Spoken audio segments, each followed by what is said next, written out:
Hi, everybody. Can everybody hear me okay? Put in the chat box if you can. Yes, we can. Wonderful. Okay, good. Hi, my name is Gina Odom. Welcome to this course about winning with sellers. I'll give you a little introduction about me and then we'll kind of jump into the material. But first, I'd like to say that this is my first ever Zoom class. I've taught classes before in person, but never on Zoom. So bear with me. Also, I'm doing this at home because I was going to do it in our office, but my husband had to go to San Francisco. So I've got my daughter here who's listening. We have a painter outside who's painting. I have two dogs and a cat who are all very loud.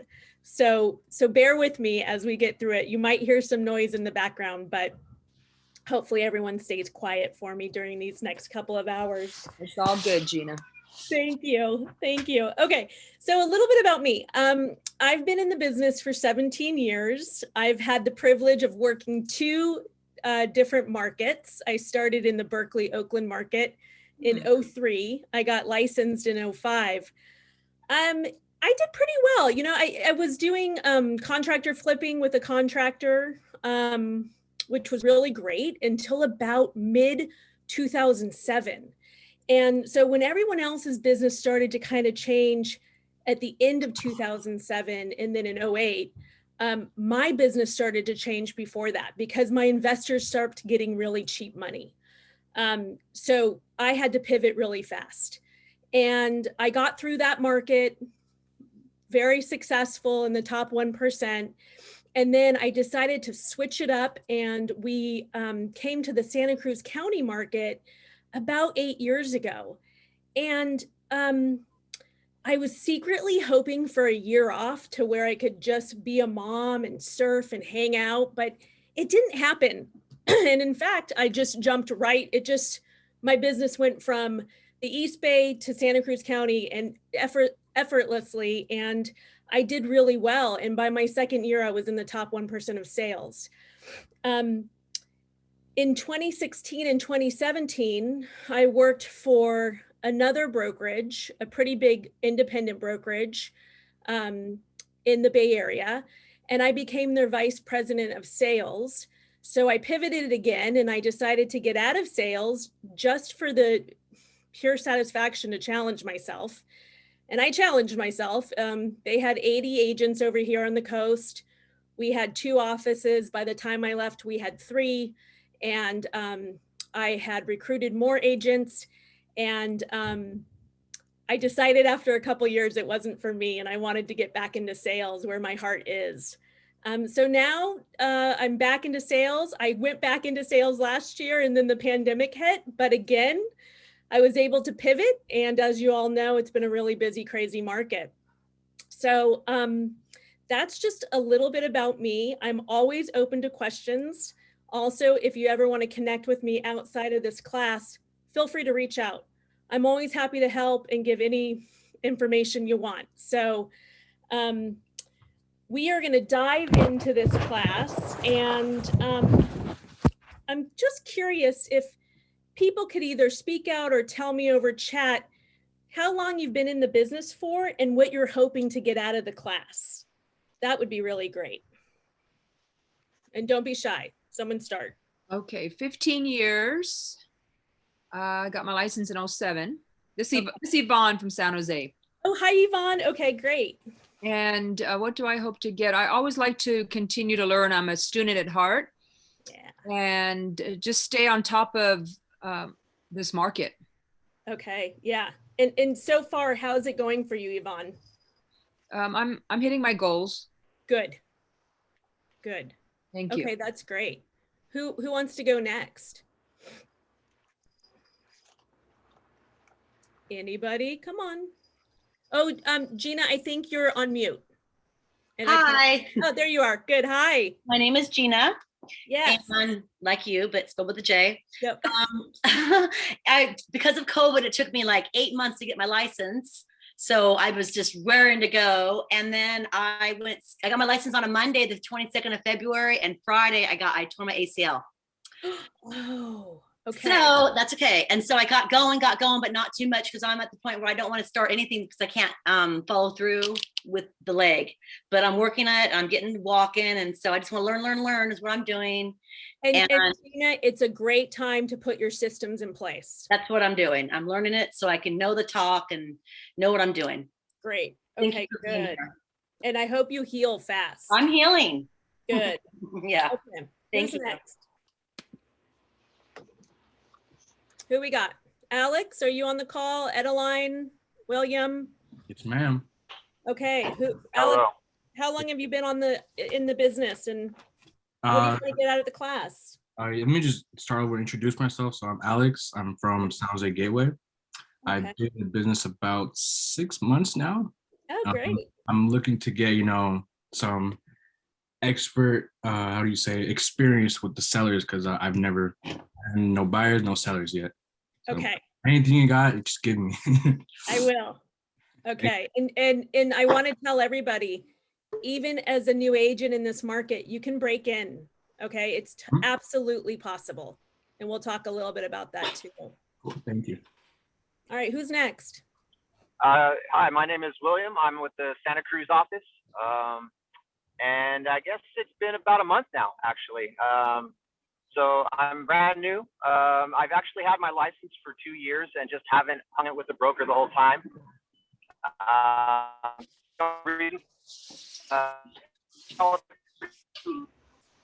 Oop, I think we've lost you, William. I'm sorry. Has always been kind of on my back, or no? You're back. I think because you're driving, you're kind of going in and out. Kind of going in and out. Well, Yeah. that's all for me then. I don't want to, so a month, but I have just kind of going through the training right now, and I'm excited. Good. Awesome. Well, welcome. That's great. And who else do we have on the call? Is that all we got? Oh. Hi, I'm Rhonda. Hi, Rhonda. I'm with Alta Realty Group, and I was invited to this class, and I was excited. Laura always invites me to cool things, so I wanted to get as much information as I could. Great. I'm busy right now, which is a good thing. And I got my license in 2005 and worked part-time and just went full-time in 2011. So far, so good. Good. We're working at it. Okay, awesome. That's great. And do we have Mardelli? Is that how you say it? Yeah, I can say, you can say Marty. I go by Marty. Marty. Okay, easy enough. Yeah. Yeah. Hi everyone. Yeah, I am with Keller Williams office, Santa Cruz, and I've been on the business for about 10 months. No transactions yet. Actually, I had very close to a sale, but not to a listing. I'm sorry, to a buy, but not to a listing. So I will love to learn all about it and why you have the best tips and everything. And I'm just excited to, be on the business and share the experience. So thank you for offering your expertise. Yeah, of course. And I think we got everyone there. If I'm missing anyone, again, I'm a little new to teaching online. So if I'm missing someone, or if you don't want to speak up, that's okay too. Yeah, my name is Edeline. Hey, Edeline. I just got licensed late February, and I signed with San Jose Gateway beginning of the March. So I'm brand new, still learning everything, learning the ropes, eager to learn. So I'm happy I'm here. Thank you. Welcome. I'm glad you're here too. Okay. Hi, Gina. This Hi. is Linda Zimmer. Hi, Linda. And I've been in the business 12 years, but today is my first day with Keller Williams. So I'm in the midst Congratulations. of changing all of my marketing and just learning the Keller Williams systems. That's fantastic. Well, Linda, you and I are in the same boat because I joined Keller Williams Santa Cruz in October of last year. And so there's a lot of systems. It's really fun. Can be a tad overwhelming, but all really good stuff. So welcome. I'm glad you joined. Thank you. All right. Who else do we have? Do I get everybody? Oh, this is Helly. Hi. Hi, Ellie. I'm in San Jose, and I'm in Silicon Valley office, and I got my license actually 2014 in San Diego, but you know, I followed my husband everywhere. So I've been in San Jose for a while, and just renewed my license last year, 2020, and it was a tough year, but I'm actually having my very first listing coming up after all these years. So Okay, well, Helly, I need your expertise now. if you have one listing, you should be able to get another listing out of it. I hope so. Absolutely. And I'm I very think hyped. sometimes- It's a different feeling now. Yeah. Definitely. Oh gosh, you got, as you all know, I mean, buyers are great, but it's so wonderful to work with listings right now. You know, that's really where it's at. And with listings, if you get one, you should be able to get one or two more out of it. So, and if you don't, it's Yeehaw. because you're so busy and you're not working your systems, but hopefully you put systems in place where they just kind of work, even if you're not totally paying attention to them. Okay, who else do I have? I think, did I get everybody, you guys? Just us. Hi, who are you? We're Steve and Roxy. Hi, And Steve and Roxy. we just joined the Santa Cruz office. Oh, welcome. Okay, so you're my neighbor. We just got through our licenses, Okay. and now we're in the process of trying to learn all the software and that sort of thing. So Yeah, we're on our way. you're on your way and just Yep. one day at a time. Yep, that's right. That's right. Okay, good. Well, welcome. Well, welcome. Okay, so I think I'm going to now try to share my screen. So hold on one second. Let's do this. Did I do it? Hold on one second. Ah, there we go. Yes, you did. Good job. Oh, look at me. Okay. So when Elaine, my manager, asked me to do this class, the first thing I said, well, can I go rogue? Right? Because we can read through this stuff and everyone can read through it, and we will. But I also like, I'm going to give you some of my insight. I'm happy to share what has worked for me, what hasn't worked for me. And I'm happy to answer any questions as well. So if I don't see your hand go up, or, you know, just kind of interrupt me, maybe. Let's start with that, and we'll go from there and see how it's going. So why you're here? Why are we here? We're here to get more listings, right? That's what we all want. In any market, even a buyer's market, we want listings. And why do we want listings? Who thinks, like, why do you, anyone, tell me why you think you want listings? What does it do for your business? Do you want me to call on you guys, or should I not do that to you? Because that's kind of bad too, huh? Okay. Well, here's why I want listings. I want listings because I want the marketing out of it. Plain and simple, right? I want the marketing out of it. So if I have one listing, I should be able to get another listing. If I have a listing, I can do a ton of marketing around the listing that's going to get my name out there. And in this market, you're in the driver's seat if you're the listing agent, which is really great. So that's really bottom line why I want listing. It's because I want more marketing. And with the listing, it's easy to do. And we'll talk a little bit about that. This slide that we're looking at now, which business has a more stable foundation? Well, when you have systems, right? So I was talking to an agent who's been in the business for 17 years a couple weeks ago, and she's flailing because she has no systems in place. So when the pandemic hit, she didn't know how to pivot. And so systems, if you have systems in place, they will help you pivot no matter what market you're in. Okay. The 7-step seller service, right? So we're working on getting leads. We do a pre-listing. I have a pre-listing presentation. You know, in the next class, you guys are going to be talking about that more, but I'm happy to kind of give you an outline of what I do for my pre-listing packet. You get the appointment, right? The listing consultation. You do servicing and marketing, offer negotiations, contract to close, and then you have post-close systems. here's the thing. You've got to get to the table. You've got to get that listing appointment. You've got to be playing the game. You've got to get the call to go to the table. You might not get it, but be proud of yourself for getting to the table. And that's the most important thing right now. And there's different ways to get to the table. Okay, so we'll talk about how to get to the table. And I remember getting into the business, and how did I get to the table? You know, I didn't have the reviews that I have now. I have a gazillion reviews online. I've been working on this for a really long time, but I didn't have that when I first got in. And so I had to do it a different way. And we'll talk about that. Your mindset and your actions. Okay, who's having a hard time with this year? Anybody? Is it just felt really overwhelming for anyone else out there in the business? And if you don't want to share, it's fine. I can talk to you about my experience. Anybody want to comment on that?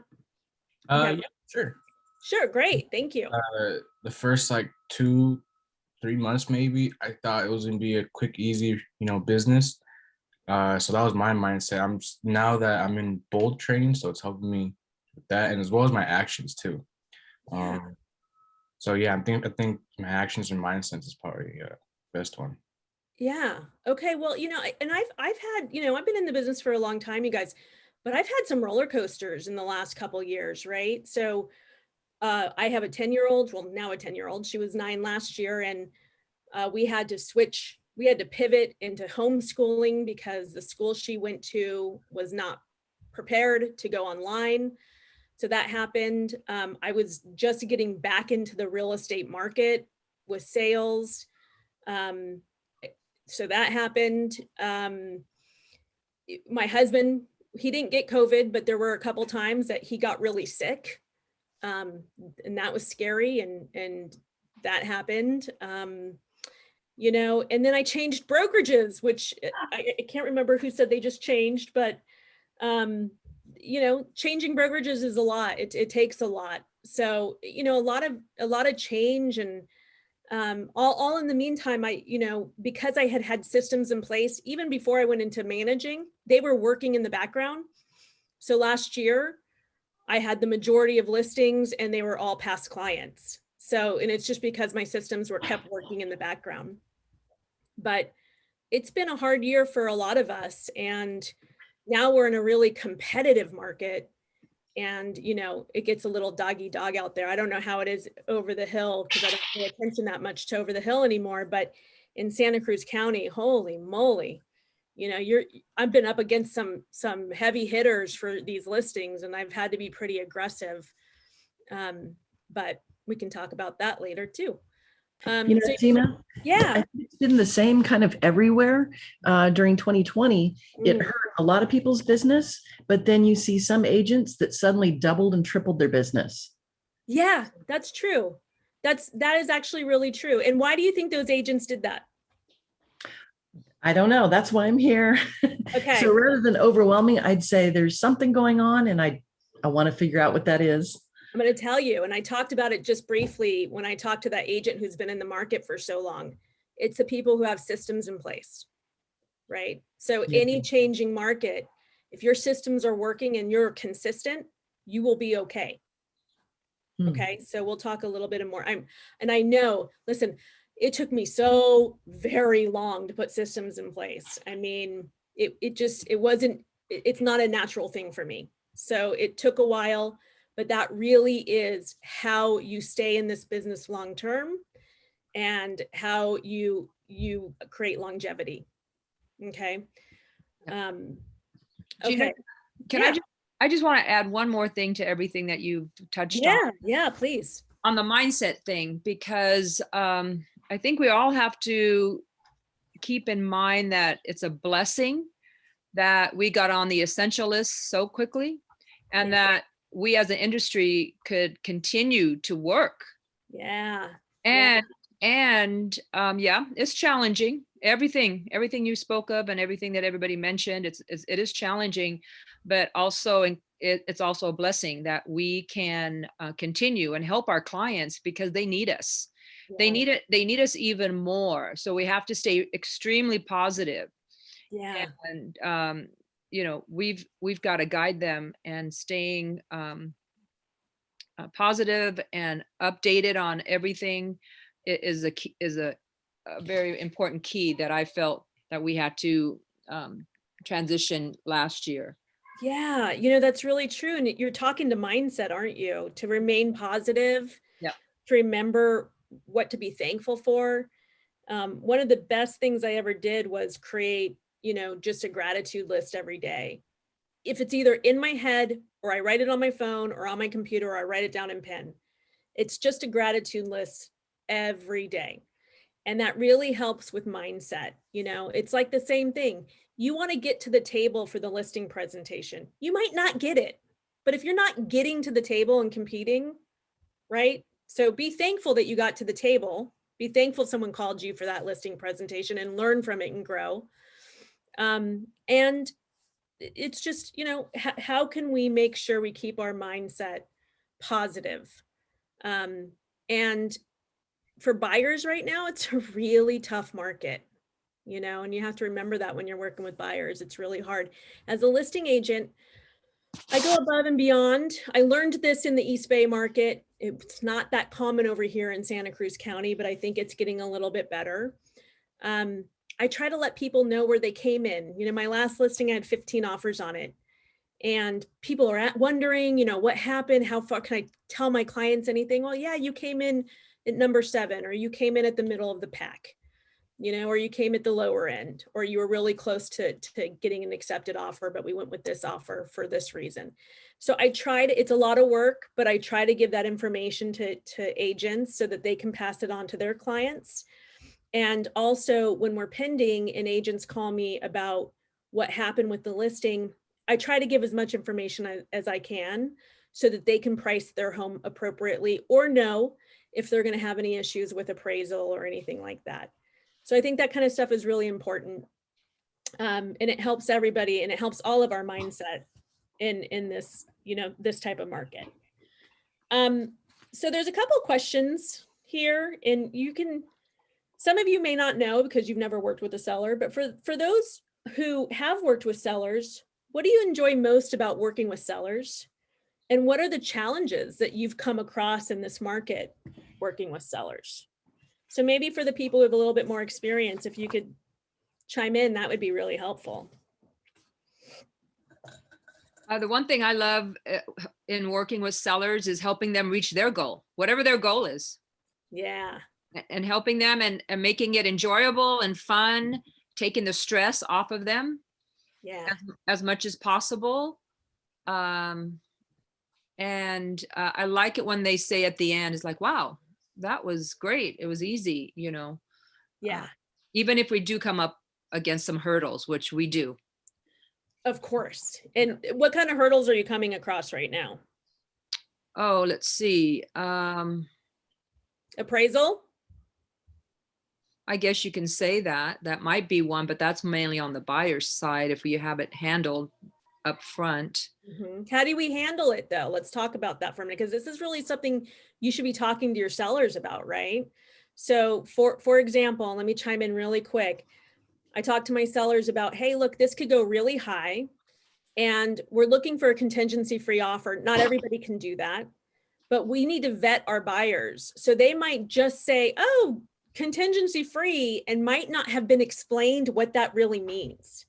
So I, as a listing agent, I need to vet the buyer that we're going to choose. And I need to make sure that that buyer can bridge the loan if they need to, right? They need to know that it might not appraise, and if they don't have a huge down payment, they might have to bridge the loan.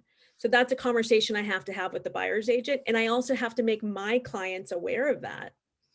That's what sets you apart when you talk to sellers about this kind of stuff, right? Mm-hmm. So that's one thing. What other challenges are we having? Is anyone who has listings? Yeah, go ahead. Sorry. I apologize. No, it's okay. I just apologize for my ignorance, but can you explain to me what you mean by bridging the loan? Yeah, of course. And thanks for asking that question. So say that you get an offer for $850, but you've done the comps and you know that it's probably not going to go higher than 800. right? And that would be a stretch. So if it starts to get outbid by all these buyers and it gets to 850, the excuse me, you guys, the painter's right outside my window, so it just totally freaked me out, but I'm okay. The buyer needs to know that they are going to have possibly 50 grand in their savings account to bridge the loan, because the lender might not be lending all the way to 850. Does that make sense? Yes, absolutely. Yeah, I see. Okay, Thank you. cool. Any other questions about that? Yeah, so this is all the stuff that I talk to potential sellers with. And what does it do for me? It allows them to know that I know what I'm doing. So even if you've never had a listing, talk to somebody who has, so you can find out the type of conversations you should be having. But you should also be having these conversations with your buyers, you know, in the same regard. So if you don't know the information, feel free to reach out to me, your manager, and ask those questions. Okay, what's another challenge working with sellers? I'll tell you one I've had is, they want the most money, right? You can't blame them. They want the most money and they always think their house is better than the neighbors that sold. So that's always a conversation I usually have to have pretty much almost every time. And it depends on who I'm dealing with. If I'm dealing with someone who's really analytical, that's a little bit easier because we can just look at the comparison side by side. If I'm dealing with somebody who might be super egotistical or tied to their house for some reason, maybe they built it, maybe they did this incredible remodel that they're proud of, maybe they have emotional attachment to it because they raised their family there. Those conversations are always a little bit more difficult, and I just kind of chip away. I don't come out right away and say, nope, this is your list price or this is where you should go. It really depends on each person and the personality that I'm dealing with. So, you know, that's a little bit, you get that with experience. And so when you're new, how would I do it if I was new? I probably just say, well, what do you want to go on for? And some people might not agree with me, some of the people who've been in the business for a while, but in this market, I would say, what do you want to go on for? And I would say, okay, well, the comps aren't showing that, but I'm happy to test the market with you. But in 2 weeks, we have to have a plan to reduce price. Again, happy to talk to anyone outside of this class to talk about that a little further. And I'm sure some of the managers are going to hear it and go, no, you know, don't waste your time. But this is a seller's market and it's a competitive market and things are going really crazy high. So if anyone's going to test the market, this is the time. Is that probably a general strategy that you use, kind of probe the market at a high price, or not if we're in a buyer's market? Because yeah, not if you're in a buyer's market. Okay. Not if we're in a buyer's market. Because it's seller's market. Yeah. Here's what's happening, right? There's just a lot of money in our area and it's a seller's market and people have the money to pay for it. So, you know, listen, if it's ridiculous, I mean, then you might decide, hey, I don't want to waste my time with this seller. But if they're willing to say, yeah, okay, we can try it at 2 weeks. And if we don't get anything, and then I'll go down to your price, great, go for it. If they're totally unrealistic and they're just saying, no, I want 2 million and that's it, well, then you might not want to waste your time with that. You might want to move on. Does that make sense? Yeah. Okay. It does. Yeah. I'm curious though, when you say waste your time with them, is it a waste of time? I mean, if it takes longer, they're just another client that you have, along with every other client you may be, I guess, carrying at that same time. But you would actually recommend to walk away from a client that is kind of unreasonable on price? Yeah, that's a good question. So I would walk away from a client who was really unreasonable on price. So if they were not willing to drop the price after a certain time, then I am not going to work with them. And because it takes a lot of energy, a lot of time, and I put a lot of money into my marketing. So I am going to work with somebody who's more motivated. Now, if they're like, hey, we just want to Okay. try it, this price, we just want to see if we can get it, but we are willing to drop it if it doesn't happen, then I'm willing to work with them. So, and I know that's a hard thing to digest when you're brand new, by the way. I know it's like, what, walk away from somebody, but over time you'll get there. You'll realize that you don't want to give your time and energy to somebody who's not motivated. Okay, you guys, let's move on. Conversion ratios. Converting leads to appointments and converting appointments to listings are huge drivers of your economic success. They are both accomplished by a skilled presentation with a firm grasp of scripts and dialogues. Does anyone use scripts on anyone who's been in the business for a while? I can't see everybody's, I don't know if I can see everybody, but okay.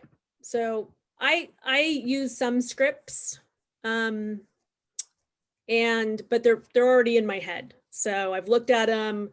The one tip I'm going to give you is scripts. Make sure it's your own. Okay. You don't want to come off as a robot to somebody. So practice the script, but make it your own. And how I mean make it your own is say it out loud. And if there's a different word you want to use, cross it out on the script and put the word you're comfortable with, because you want to make sure it sounds like you. Once you do it a couple times, then, you know, it will go into your memory and you won't need the script anymore. Ratios. This was one thing, and I'll tell you, so I started working with the Keller Williams coach when I joined, and she's really kept me on track with my ratios and paying attention to what I'm doing weekly. And that's been really helpful, because it's good to know how many times you're sitting at the table and going up for a listing and not getting it or getting it. And it's good to pay attention to those things. So your lead conversion is your step one. Remember, getting the leads, getting the phone call, getting the email. Hey, we're thinking of selling and we're interviewing realtors. You want to get those leads. And we're going to bypass this one. Pre-qualifying for a listing lead. I think it was William. This is the whole, are they motivated? Are they willing, ready, and motivated? Are they realistic? You know, some people aren't. And you've seen those listings sit over and over, months and months and weeks. There should be no listing sitting right now. If there's a listing sitting, there's something going on. You know, they're either wanting too much money, they're not willing to budge, something's wrong with the house, something's going on. Okay.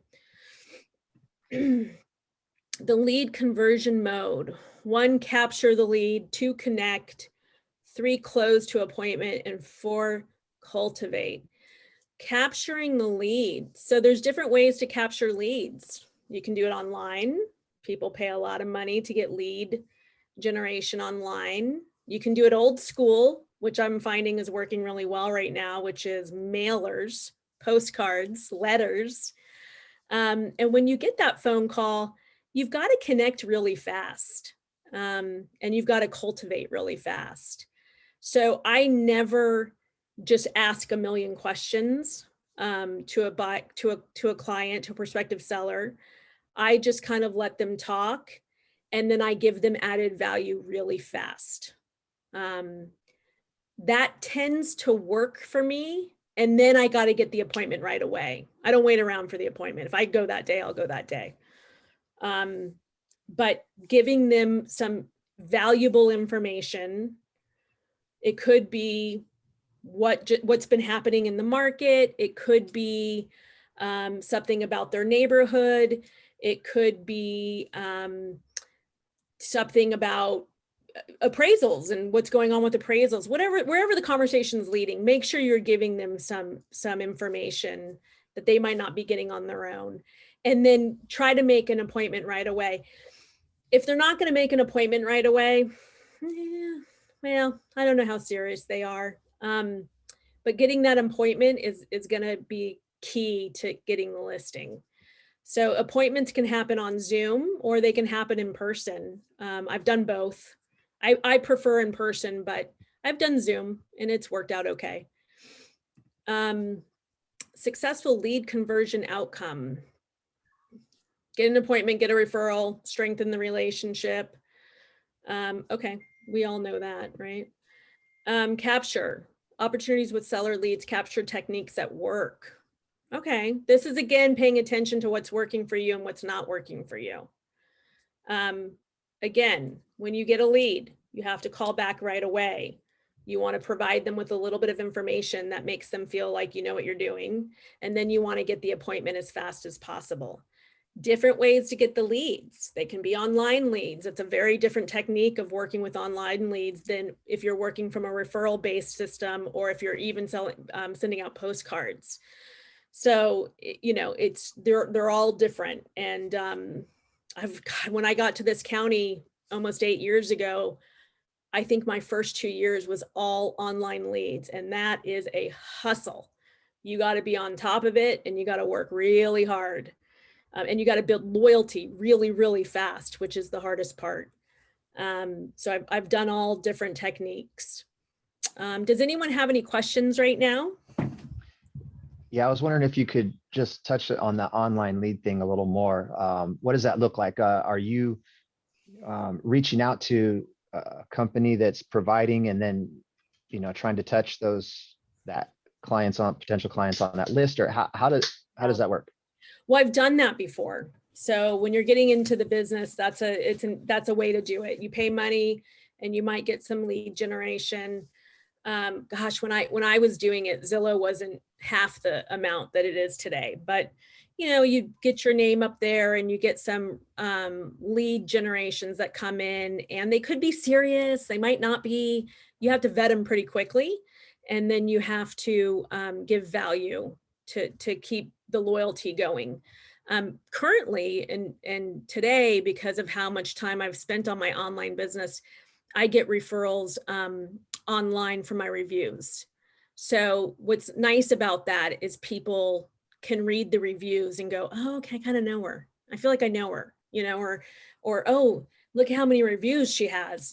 She must be good, right? So there's a little bit of a warmness when they're calling that I don't have to do because they've seen my reviews. Whereas if you don't have any reviews, then and you're just paying for lead generation, it's a little harder. You know, you got to hustle a little harder to win them over. But I was there once and I did it. So you just have to. It's a fast conversation. It's a giving them information right away on anything, again, neighborhood, sales, something that's happened, and then trying to get the appointment pretty fast. So does that include like email marketing? Sure. Yeah, I mean, I do email marketing. You know, I call it cast a wide net, right? So like I'm doing marketing, all different types of marketing and trying to catch a wide audience, right? And that's part of the systems. So anybody else? Okay. Any other questions? Yeah. Am I putting everyone to sleep? Everyone still engaged? Yeah. All right, good. Okay. Close to appointment. Use the lead sheet to get the appointment. 10 classic closes, answering questions versus handling objections.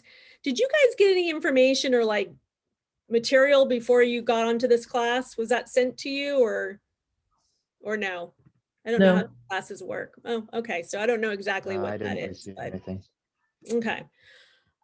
So this is talking about a role play. I don't think we're going to do that. That's kind of weird on Zoom. I wouldn't know how to do that. But we can certainly talk a little bit about scripts and kind of how I talk to people. And I'm going to give you a takeaway to do today. I would love to hear back from you if it worked or if you did it. Because if you did this every day, you'd get a listing pretty soon. Believe it or not, I know it's hard to believe. But you have to cultivate the leads, right? So even if you got a lead call today or you talk to someone who's thinking about selling, but you haven't quite got the appointment, there's things that you need to do to make sure that you stay in front of them. So for example, I went on a lead appointment or a listing appointment a couple months ago. I went up against a guy who probably does triple my numbers. He has one of those team things, and all the team members sell under his name, and so his numbers come out really high. And you know, being a manager for 2 years in this county, I also know exactly how he works and how his team works, because I had to get into a few of the deals that were happening when I was a manager. But anyways, he came out swinging on the listing presentation and immediately dropped his commission to 4%. And it kind of blew me away, because I expect that from maybe other agents in our county. I didn't expect it from him. And you know, there was something in me that got really aggressive with the person, the client, and I just went to bat for myself and went in charging, because I thought, no way, we had such a good connection and I'm the person for you. And the value that I added to the conversation was, I have a handyman right now, he can come today. And guy ended up signing with me, and it worked out well.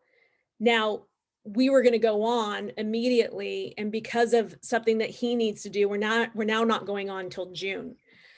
So at any time, I know that he could cancel with me and go with this other guy. So I keep cultivating the relationship, and how I do that is with a system.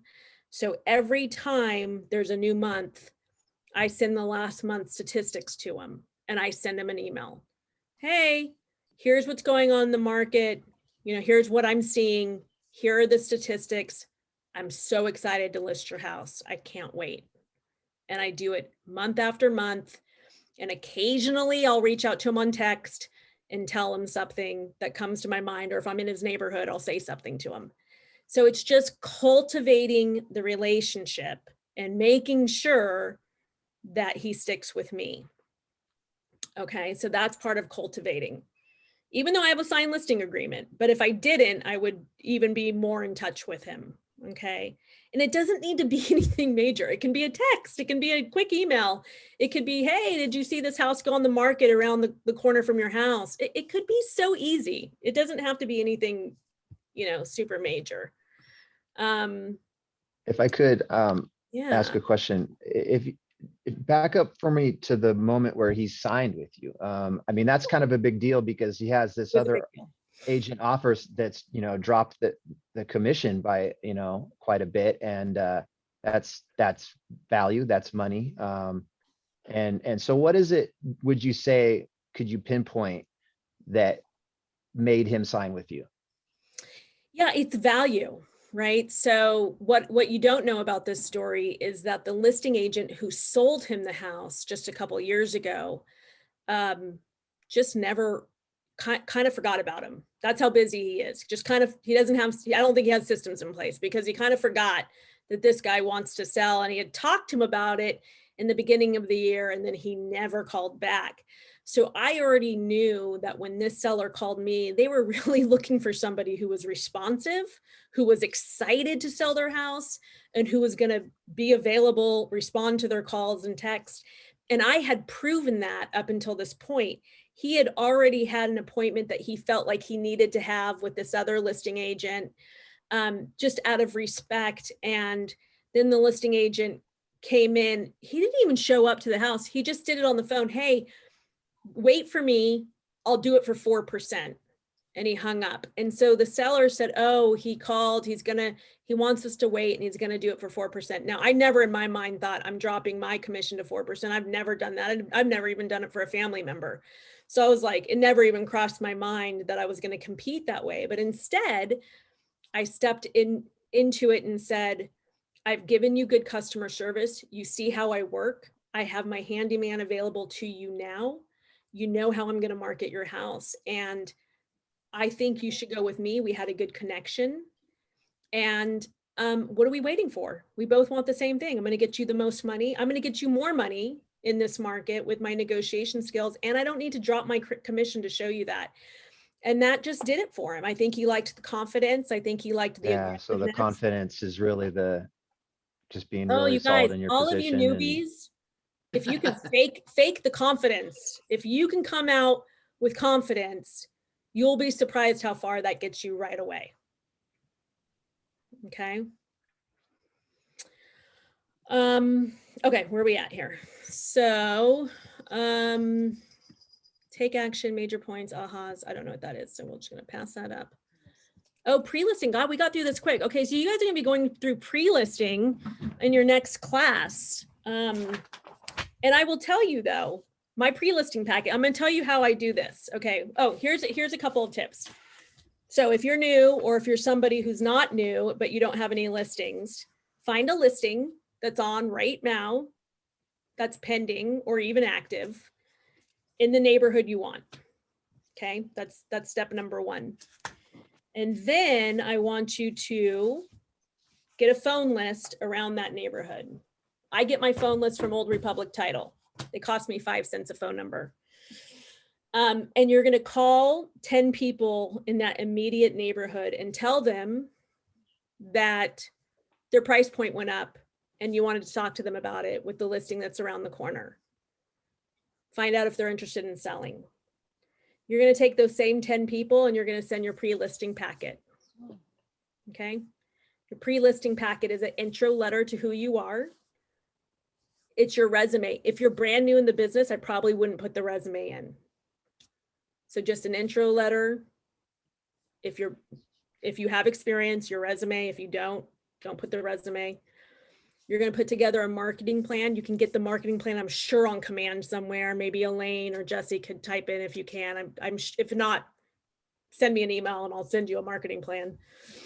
And you're going to do the recent neighborhood sales. Okay. And you're going to send that out. That's an easy, you don't have to have a lot of money to send that out. And you don't have to have a lot of money to make those phone calls. And if you did 10 a day around a listing that you like, I guarantee that you're going to get a listing appointment. It's work. This market is hustle. Plain and simple. If you're not willing to do that kind of stuff, well, you might get 1 or 2 listings this year, but maybe not. You know, so that's my tip. Can you maybe?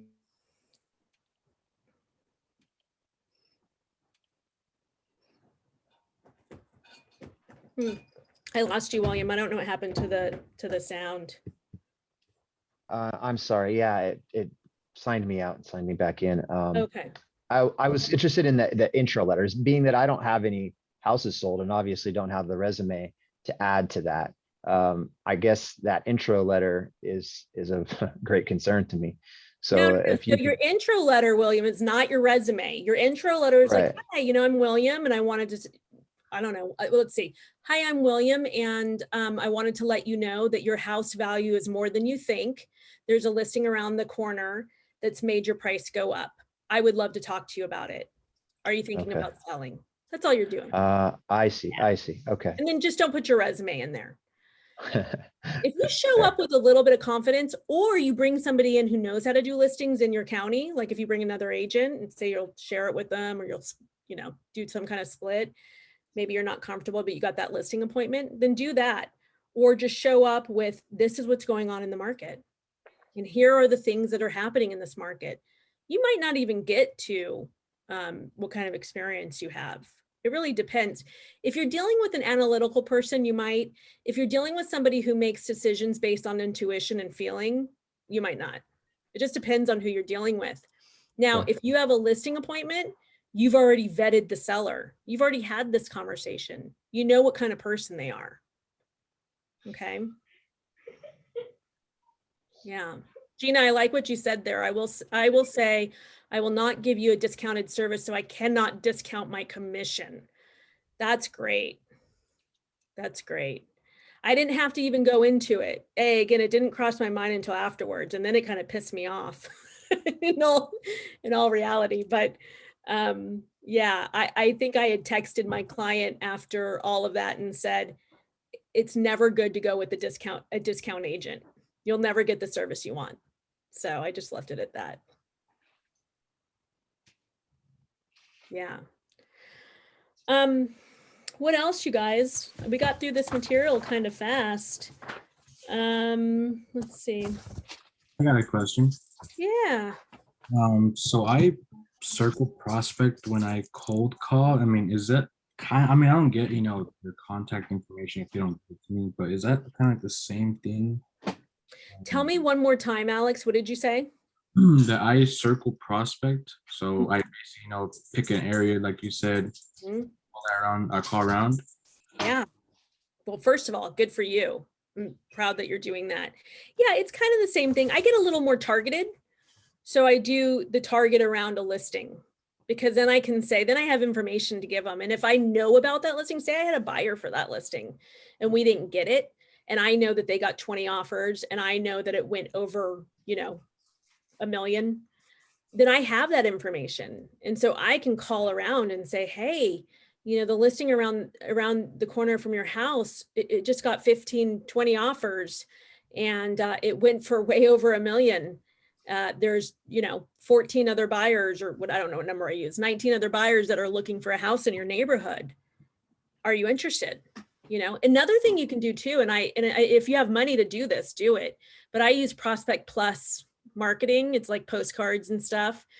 And they have weekly postcards you can send out to any given neighborhood. So, and you can I create my own postcards on Canva, and you can create postcards around the listing. I did one that just said comparable, and it gave the definition of a comparable. And then it said, your house is worth more than you think.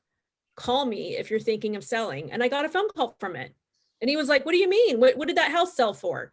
And then I just gave him the information, and now I have a listing appointment. So if you target around a listing, regardless if it's yours or not, you might have a better success rate, because we always know that if someone's selling in the neighborhood, there's always someone else who's going to be selling. Cool. Thank you. You said Prospect Plus? Yeah, prospectplus.com. That's where I use my postcards, and I do my farms on that, because I can do weekly, I can do monthly. My farms, you guys, they're already ready to go for the rest of the year. I did it in the beginning of the year, so I don't have to think about it. Oh yeah, you can if you want, yeah. Oh, Cool. someone's talking. I don't know who that is, but I don't know how to mute people, so we'll have to bear with it. I think you can go to the list on the names and just you should be able as a host to I think I see it. Okay. you can close their mics. It's a good thing. Oh, nice. Thank you, Hallie. Okay. You're welcome. Too many Zoom calls. This is great. Okay. And you mentioned a service earlier where you buy the phone numbers, and I didn't get a chance to write that down. What was that service? Well, first of all, there's a ton of services. He doesn't know right? that we're looking for. Okay, hold on. Let me mute this person. No. Yeah. Do you do you don't want the number? I'm muting you all. So unmute yourself if you want to talk to me. But okay, so I use Old Republic Title. That is the title company I use when I have a listing, and they provide me with phone numbers, and I pay 5 cents a phone number. Now, you could do that. For the new people too, you should always be reaching out to a title person and connecting with a title person. Oh, that's another thing. I know this, we're going a little off topic, but when I came to the Santa Cruz County, I knew that in order to appear like I knew this county, I had to have a title person in hand, I had to have a home inspector, and I had to have a pest inspector. Oh, and I needed to know about septics, because we didn't have septics in Berkeley. We have them here. So those were the 4 things I paid attention to. I immediately found a title person, a title officer to work with, and then they have sales reps. So I worked with the sales rep to get the information I needed for certain things. And then I had a coffee date with my home inspector, who's now been my home inspector forever. And I had a coffee date with the pest inspector, so that when they showed up on my, for anything I was doing with the buyer, that they already knew who I was, and they knew my face. So I strongly suggest doing that. But the one thing, if you reach out to your title person, just a local title person, they should be able to get you phone numbers. And if they can't, just Google phone number service, you know, Bay Area or so, I don't know, something like that. Google it and I'm sure you can find it. If not, reach out to me and I'll help you find it.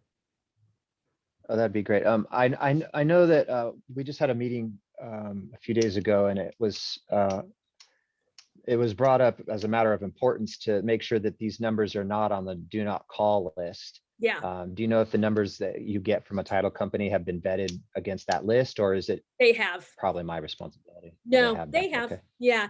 So here, let me talk about that system really quick, right, you guys? So you pick your listing and then you get the 10 phone numbers. Don't overwhelm yourself. It's 10 a day. So you get the 10 phone numbers, right, that you're going to call. You have your spreadsheet or you have your CRM, whatever you use, and you're making notes. Called this person, left a voicemail. Called this person, left a voicemail. Yeah, you know, talk to this person, they're not interested in selling, right? So you start getting answers. If you've left a voicemail, you're going to write a card. I buy cards wherever I go, the dollar store, wherever, the grocery store.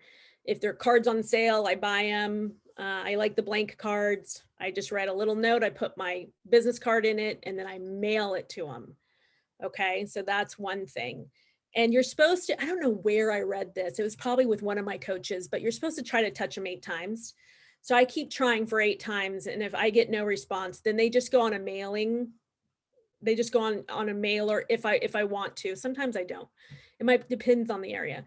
And I try to touch them 8 times. So I'll keep calling at different times of the day. If I don't reach them, you know, I've written the card. And if I'll leave it at that. If I feel like I want to take it a step further, then I'll drop off the pre-listing packet. Okay. But if you really want to get aggressive, then I say you call, you write the card, you drop off the pre-listing packet. Okay. So that's one system.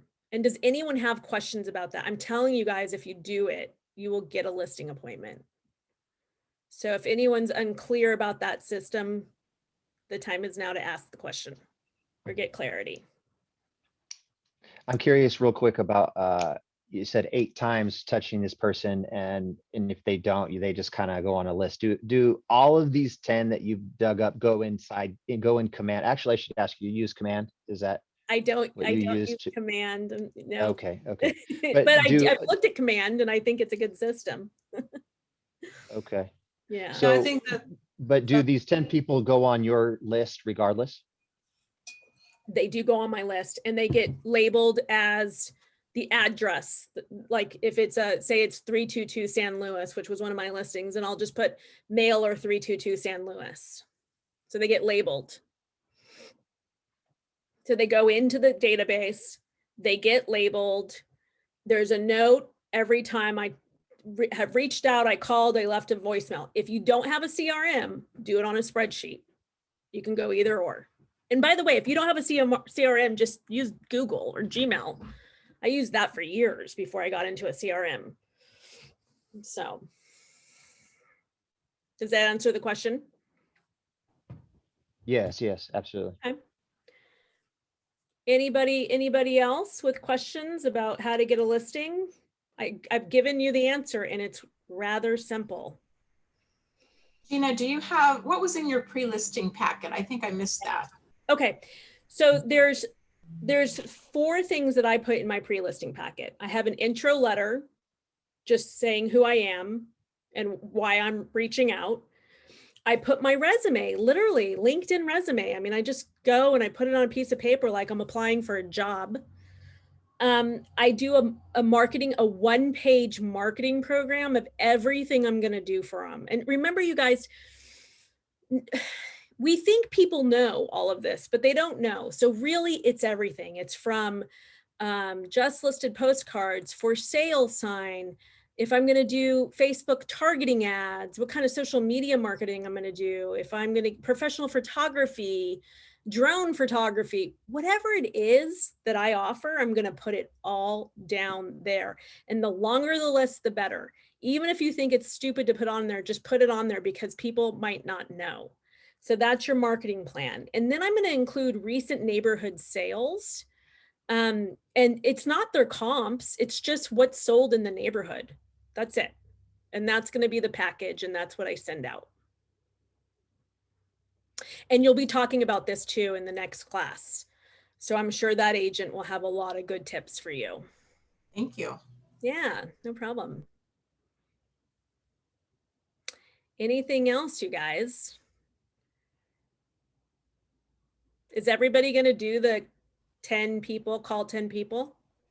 Be honest. Absolutely. Yeah, Anyone, absolutely. anyone not Yes. going to do it?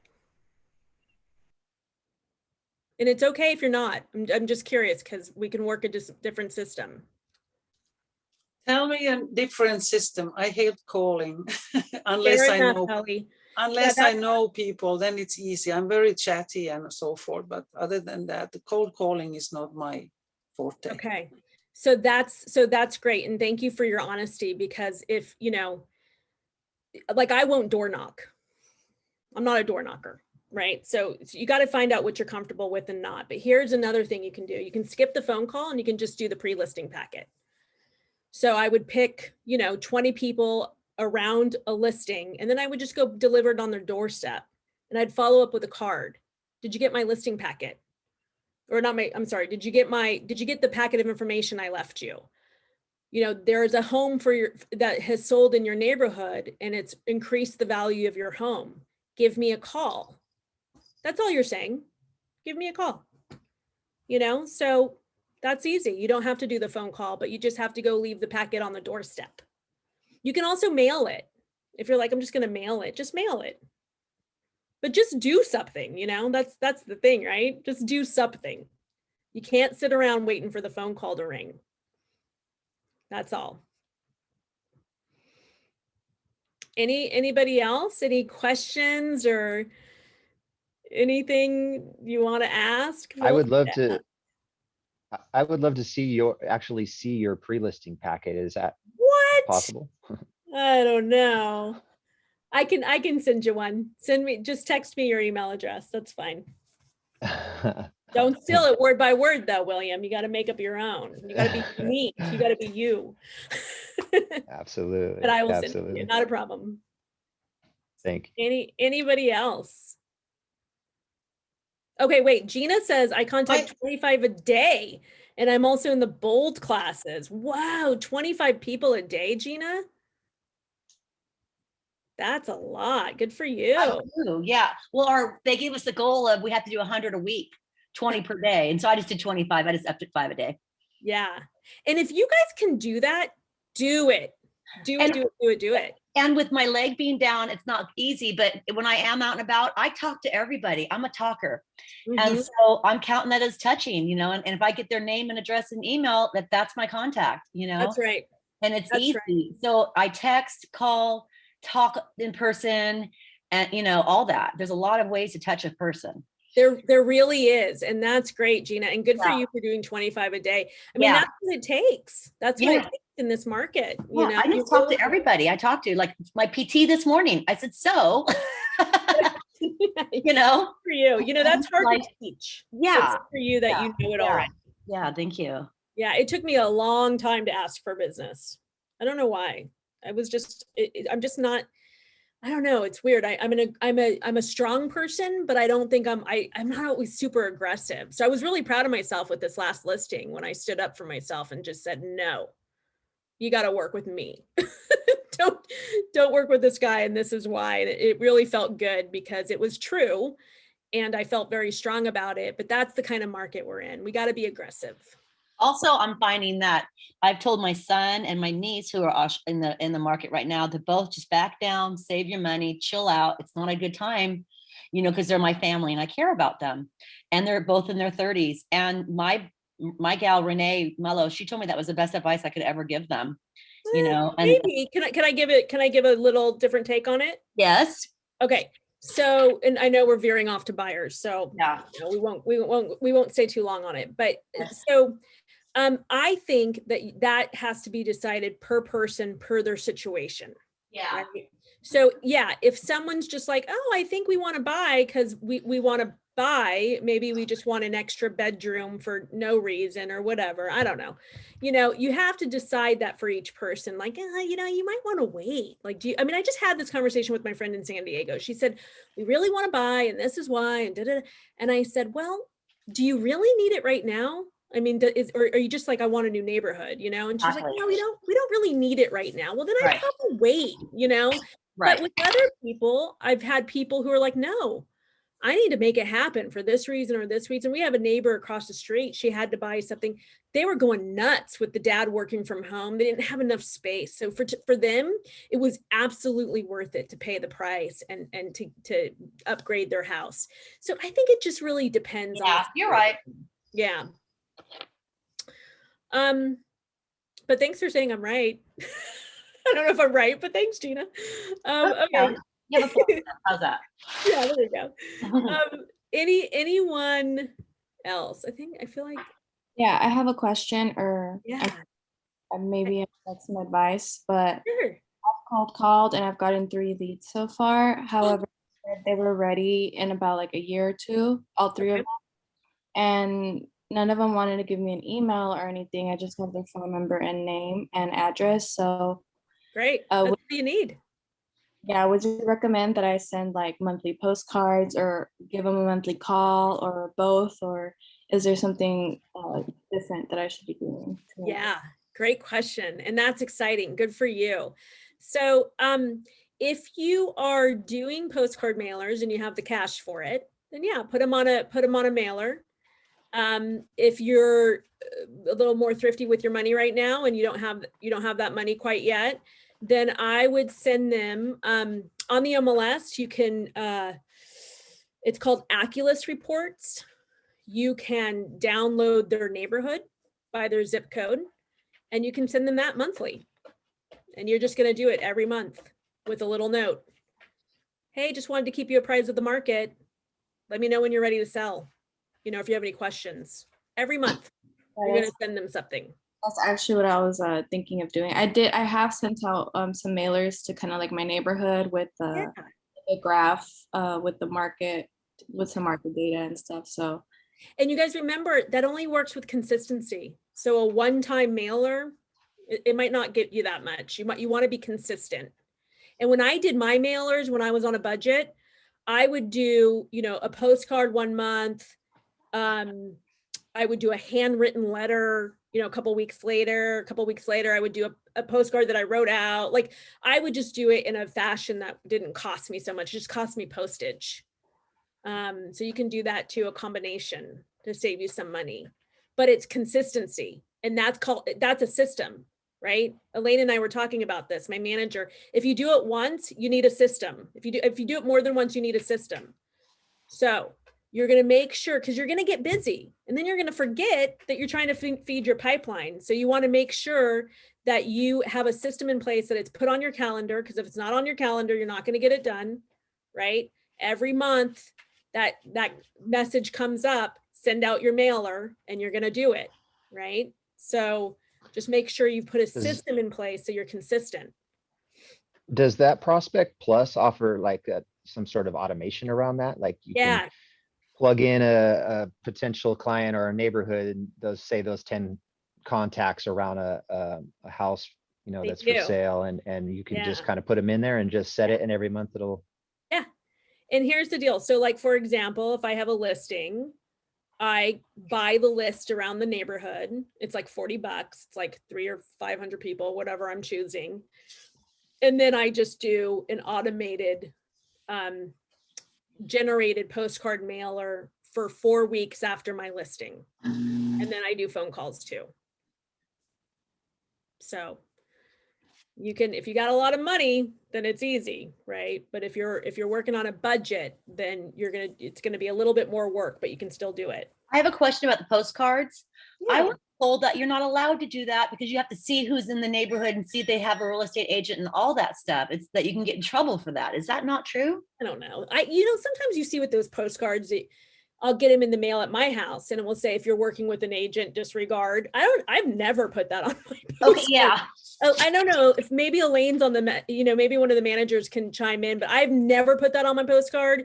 Yeah. And I've never gotten in trouble. So, Okay. No, I was just, yeah. if I call someone and they have an agent, well, then I'm not going to keep pursuing them. I mean, some people can be doggy dog about that and be like, oh, well, you don't have a signed listing agreement. You should, which is not binding. There's enough business for everybody. So instead, what I would do, if they said, oh, I have an agent already and we do plan on listing, I would not say, do you have a signed listing agreement? Now, some people might. And so I'm not saying it's bad. It's just not my style. But what I would do instead is call their listing agent and say, hey, I'm so sorry. I was just making my phone calls. Yeah. And Clark said he wants to sell. And I would love to, if you have any, because most people don't double in deals. There are a handful and it's fine. No judgment. But hey, if you don't double in deals, I'd love to work with any buyers you might get. You're doing them a favor by calling them and telling them that their client might be wanting to sell. I don't know. That's just my thought. What is the most approachable way when sending a handwritten letter? Oh, yeah. So I just do a card, like a thank you card, or, and I just write something very, very simple in it. And I'll say, hi, Barbara, the house around the corner from you fetched a really high price and it's changed the value of your home. Give me a call if you want to talk about it, and I'll put my business card in there. Just very casual. So that's what I do, Marty. Any other questions?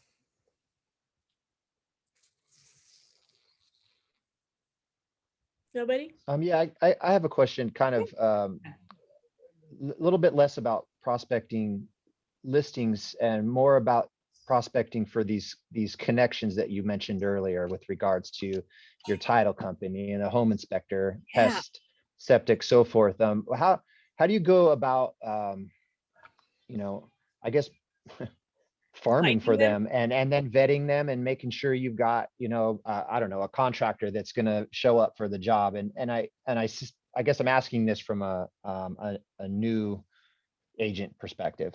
Yeah. Okay. So this is what I did. And again, when I came to this county, even though I wasn't a new agent, I almost had to present myself like I was, to like make sure I had everything I had in Berkeley, I had to have here. Right. So I used Old Republic Title in Berkeley. So I called the Old Republic Title here, and every title company, you guys, has the salespeople, right? Their whole job for the title company is to get agents to use their title company. So for me, it was Old Republic Title, and I just reached out to Suzanne, who was in sales for them, and we developed a relationship, and then she connected me with the right title officer who works like I do. And I've used her ever since.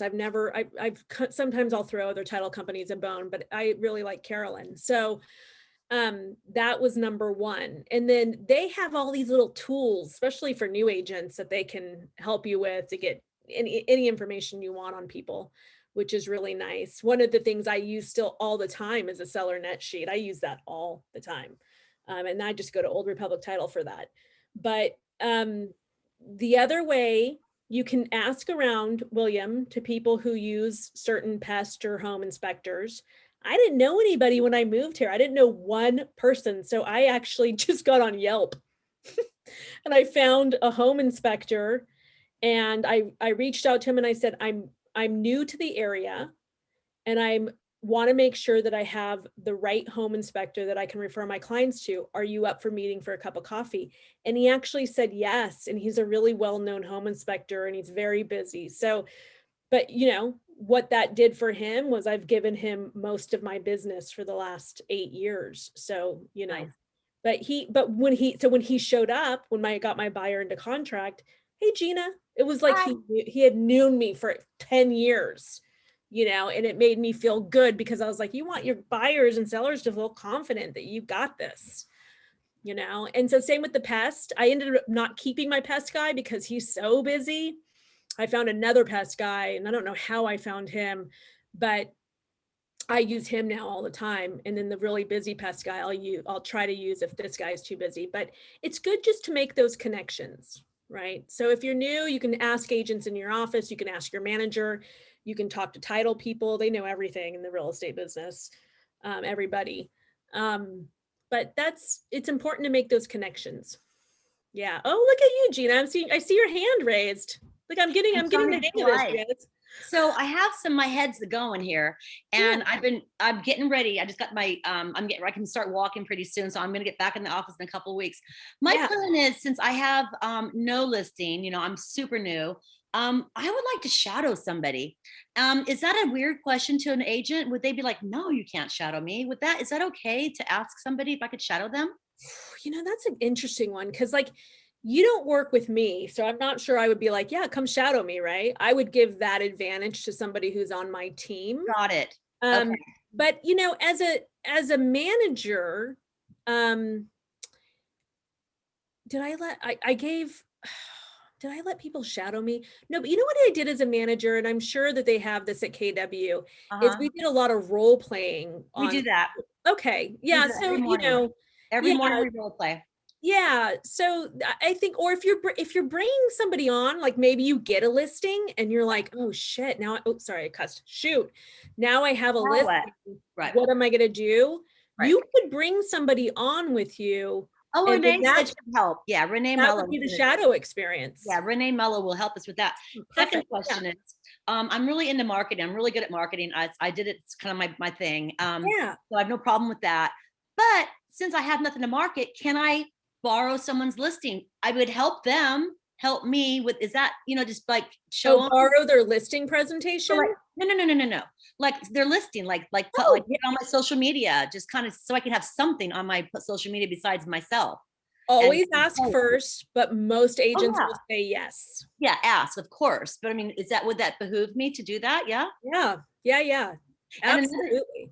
Another thing, I thought about doing this. I don't know if this is kosher because I'm into marketing. I want to go around, find a couple houses. I got this really cool sign that says sold and all that. I was thinking about posing in front of a house saying, this could be you or something. Is that legal or no? Because I'm kind of fibbing. I'm not saying the house is for sale. I'm not saying I sold it. I'm just in front of a house. What if you just did it? You know, you can go to like iStock and buy house photos. Oh, really? Yeah. What if you just did that? And then you're not even. I want to be in front of the house. But that's so you take a picture of yourself. Yeah. And like if you go to canva.com, that's where I do all my marketing, you guys. I love it. I've heard that. Okay. If you go to iStock, you can buy photos, you can have a subscription. There's also free photo. I can't remember, Pixie. They do free, they're like an up and coming iStock. Find some beach houses and stuff like that. Find a beach house and then transpose your picture of you selling with, you know, this could be home sold. That's my thing. Yeah. No one's going to say, no one's going to do that. Yeah, and it kind of will make me look like I kind of know a little bit what I'm doing, right? Yeah. Oh, I'll give you guys a key for you newbies, and we're really getting off track, but I'm just going to do it anyways. When I was managing, there was a couple people coming up in the industry that did not have a ton of business. And one thing that I said to do is that you got to look like you know that you're doing business, right? If you look on Instagram, you can actually look like you are the listing agent without being the listing agent. So I think what he did was he called it market update. So he took a picture of a house that was active, right? Or asked the agent if he could, and he said market update. And then in the first, you know, on Instagram, you only see the first two lines. Yeah. So say 4-bedroom, 3-bath, blah, blah, blah, blah, neighborhood. And then at the bottom, you'd have to click on it and open it, listed by Gina Odom, not even his listing. Yeah. Right. Yeah. But he would do that because most people aren't looking. They're just, oh my gosh, Gina Beach is so busy. Do you see how much stuff she has? That's exactly right. They don't register. Yeah. I've been wanting to do that, but I want to make sure it was okay to do that, you know? Yeah, you just have, you know, it's just, yes, you can do it, but it's kosher to ask if it's okay. And I would send me anything you have. I'll do it. Yeah, I'm totally fine with that. I don't really care. Right on. Thank you. Yeah. Cool. Anybody else? Happy to give whatever's in my brain. Tips. Yeah, just yeah, the newbies, you just I have one. Yeah, sure. I goof up every time I see somebody or I talk to somebody. I always say, "Oh, I'm new," or and my husband's like, "Don't say you're new." You know, You don't need to say you're new. he's in the medical field. He goes, "Just do you want that? Do they want to hear? This is my first time I've done this." No, so I say that every time I go, "Oh, I'm new," and then I'm like, "Oops." Yeah. Don't take that out of your language. Yeah, that I'm new. And if I'm someone asked you, do you know, oh, I see that you're new, as you start getting into the conversation, you can say, yeah, I am, but I actually work with a coach who's been doing this for 25 plus years. And our team is experienced and all that stuff. And I did run a business for 26 years. So yeah, and you can just talk about your experience, how it's translated over to real estate. And totally. I wouldn't even get into that too much. Okay. Yeah, I wouldn't say that at all. Yeah. Cool. Yeah. Anyone else? Yeah. Cool. Thank you. Yeah, you guys. Well, I think we're ending early because, hey, we got through a lot. And again, I'll send you guys my email. It's Gina Odom at Gmail. I took a picture of William. I took a picture of your email. There it is right there. Feel free to email me. Actually, texting is a little bit better for me. I'm happy to share with whatever I have. And you know, for any of you who are not doing coaching, if you want to do a little bit of accountability meetup every week and talk about how many people you've called, how many cards you sent out, do you have any kind of lead possibilities? I'm happy to be that person for you too. Okay. So good luck, everybody. And again, email me or call me, text me if you have any questions, okay? I have one question, one more, sorry. MLS. Is there a certain contact? Because I'm having problems with them right now and I can't get anybody to understand what I'm asking. And I'm getting frustrated and I don't want to be like kind of an asshole, but I don't want to get all with them, but I need this taken care of and it's not getting taken care of. And I paid $1,000 for my MLS and I think it should be taken care of. Okay, what is it? So when I went to, I'm taking all my MLS classes right now. I did MLS 101 and I did one to get to know everything. Well, the guy taught me how to do my profile and everything. So I'm doing my profile, doing my banner, doing everything. So if someone looks for an agent, they can get to me. Well, the link to my email doesn't work. The link to my website doesn't work. I mean, nothing works. And I keep telling these girls and they're like, it's your computer. I'm like, no, it's not. It's your computer. And so I can't get a hold of anybody and they're just not very helpful. And they're supposed to call me back.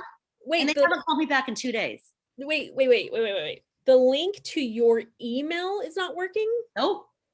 Nor is my my website link. It doesn't work. It goes to this server is not working. It's like wrong. And then if you go to a different spot, it works. It's really strange. So I need to talk to somebody in IT, but they don't seem to understand to help me with that. They don't. Is there a name you have? Somebody? Anybody? Because the two girls I'm talking to are just not helpful. I'm not going to do this with everyone else on the class. But Gina, just text me afterwards and I'll look at it really quick. Thank you. Yeah, you're welcome. You can tell I used to do IT support work for a startup company before I got into real estate. So yeah, well, it should work. My brain wants to figure it out for you. Thank you. Yeah, no problem. Yeah. And I have a number I can share. Oh, I have a number I will share with you too. Yeah. Oh, great. Yeah. So I don't know if I'm going to have access to this chat field afterwards. Maybe I will, maybe I won't, but just if you have questions or want anything from me, just text me or email me and it'd be better for me to follow up that way. Okay. All right, you guys. Well, I'm going to say goodbye. Thank you for joining me and making this easy for me. Thank you. Okay. Bye, you guys. Good luck. Bye. Thank you. Thank you. You're going to look at this and go, wait a minute, this looks